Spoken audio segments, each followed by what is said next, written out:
Hello, and welcome to the Burnham Brief. I'm Danny Burnham, bringing you important stories from across the globe and from right here at home. This time, we're going to dive into a trio of headline makers, the newly released JFK assassination files, stirring fresh questions about the fateful day in 1963, India's dramatic raids on George Soros-linked offices, escalating a clash over foreign influence, and President Trump's bold executive order to dismantle the Department of Education, igniting a firestorm over the future of America's schools. From hidden histories to high-stakes power plays, we've got it all. Let's get started. On page 1, the release of the JFK assassination files on March the 18th of 2025 by the U.S. National Archives under the President John F. Kennedy Assassination Records Act of 1992 has added new layers to the ongoing investigation into the November 22nd, 1963 assassination of President John F. Kennedy.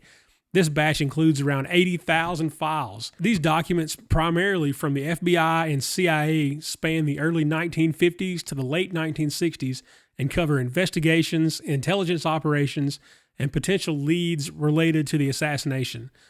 While the official narrative holds that Lee Harvey Oswald acted alone, some details in these files challenge that conclusion and fuel speculation about broader conspiracies.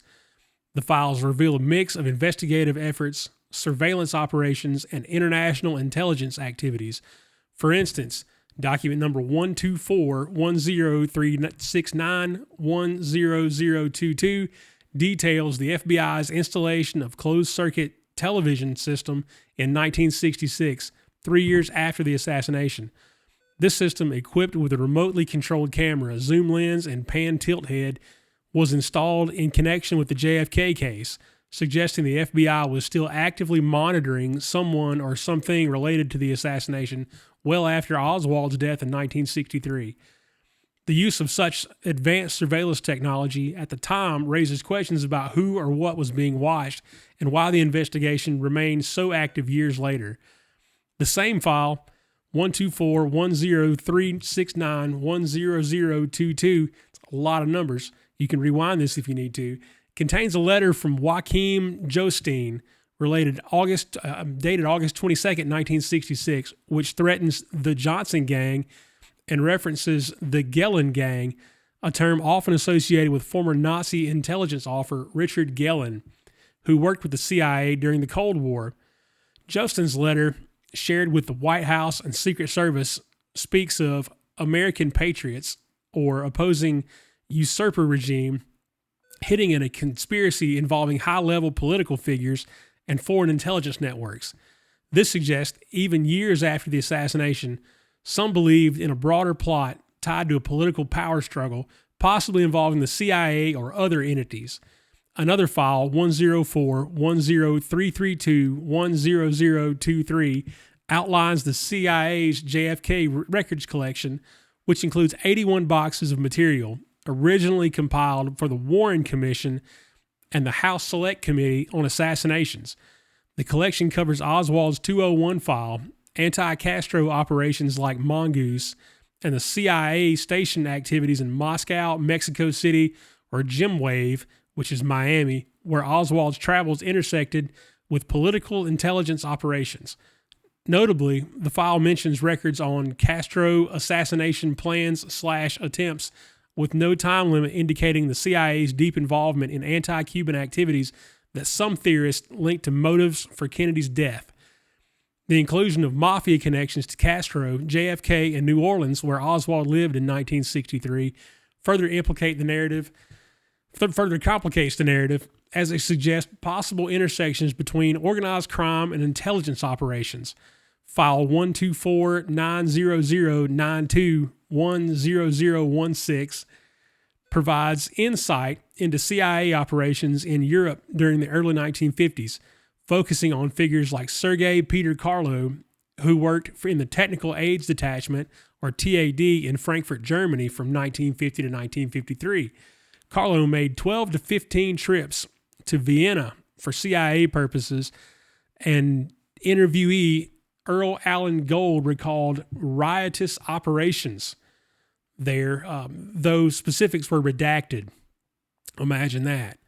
While the file doesn't directly tie Carlo to the assassination, his connections to high-ranking CIA officials like William K. Harvey, who later played a role in anti-Castro operations, highlight the web of intelligence and activities that conspiracy theorists often point to as backdrop for the assassination.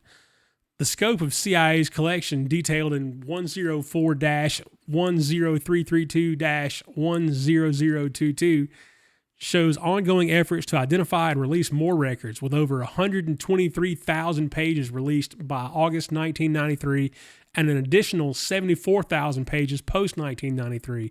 However, the CIA's non-integrated filing system makes comprehensive searches difficult, and many documents remain redacted, as seen across these files, with the classification like secret, and restrictions requiring CIA approval for full disclosure.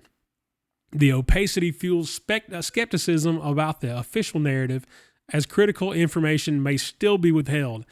File 124-10212-10160 touches on Cuban activities in Miami and Mexico in 1963, mentioning individuals like Luis Alberto Condon Cagajal, and you can look that one up and check the spelling yourself, and Alvaro Martin Fernandez Fox, with information sourced through CIA representatives in Miami.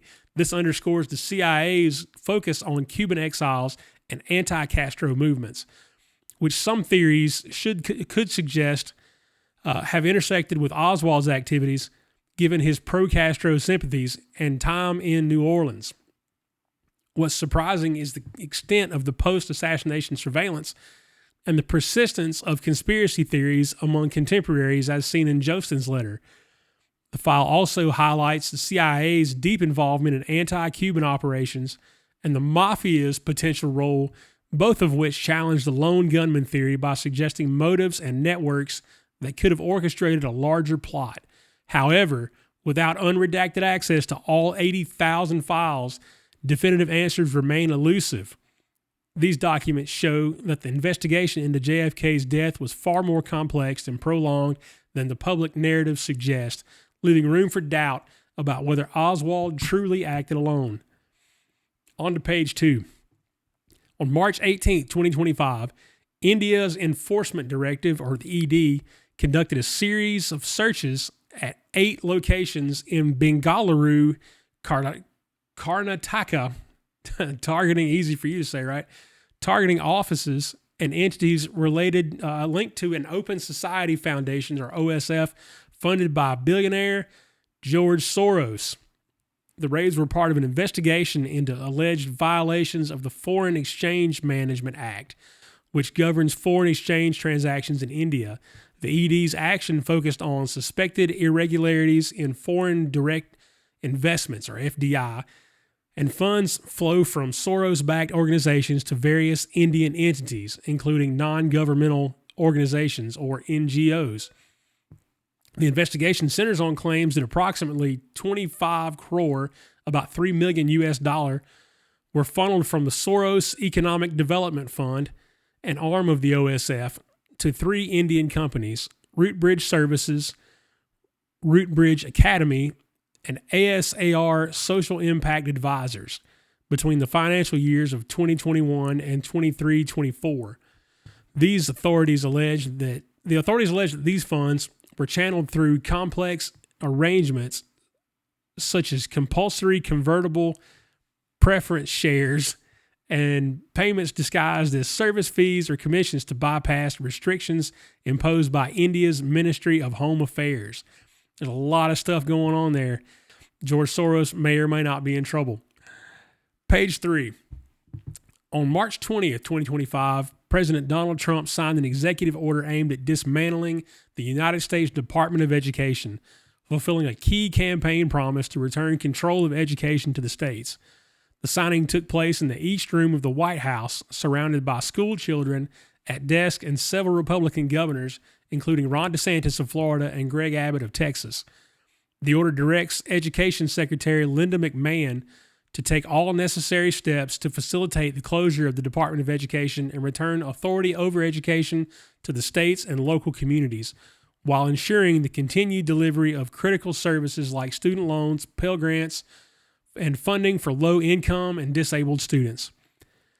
Trump's stated rationale is that the federal government, established in 1979, has spent over $3 trillion without improving student outcomes, pointing to a stagnant or declining national test scores despite high per-pupil spending compared to other countries.